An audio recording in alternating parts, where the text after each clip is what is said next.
প্রিয় দেশবাসী, রাষ্ট্র এবং সরকারের বিদ্যমান বিধি ব্যবস্থা নিয়ে তরুণদের মনে অনেক প্রশ্ন রয়েছে এবং আমরা মনে করি এই প্রশ্নগুলো থাকাটাই স্বাভাবিক। 2009 সাল থেকে এ পর্যন্ত ভোটার তালিকায় প্রায় 3.5 কোটি ভোটার যুক্ত হয়েছে।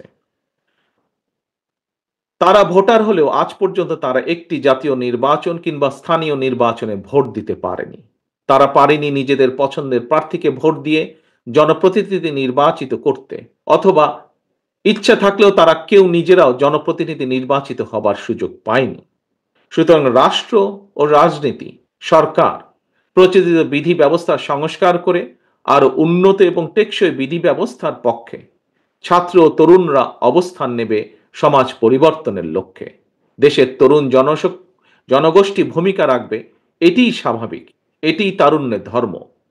দেশে প্রয়োজনে আরো নতুন রাজনৈতিক দলের উত্থান ঘটবে, এটিই গণতান্ত্রিক রীতি। এ নিয়ে বিচলিত হবার কোনোই কিছু নেই। রাষ্ট্র ও রাজনীতির প্রয়োজনে বিএনপি সকল গণতান্ত্রিক উদ্যোগকে স্বাগত জানায়। বিএনপি তার জন্মলগ্ন থেকে আজ পর্যন্ত সকল পরিস্থিতিতে, সকল সময় বহু দল বহু মতের চর্চার পক্ষে, যা মহাসচিব সাহেবও তার বক্তব্যে উল্লেখ করেছেন।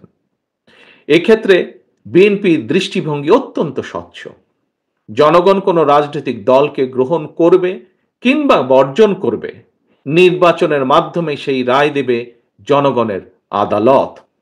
তবে যারা জনগণের আদালতের রায়ের মুখোমুখি হতে ভয় পায় কিংবা যাদের ভিন্ন কোনো উদ্দেশ্য রয়েছে, তারাই নির্বাচন অনুষ্ঠান নিয়ে নানা রকম বিভ্রান্তি সৃষ্টি করে।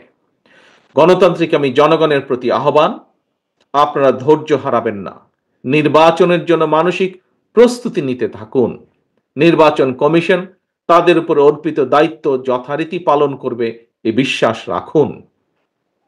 বিএনপির নেতাকর্মী সমর্থকদের প্রতি আহ্বান জানিয়ে বলতে চাই, আপনারা অপপ্রচারে বিভ্রান্ত হবেন না, বরং সতর্ক থাকবেন।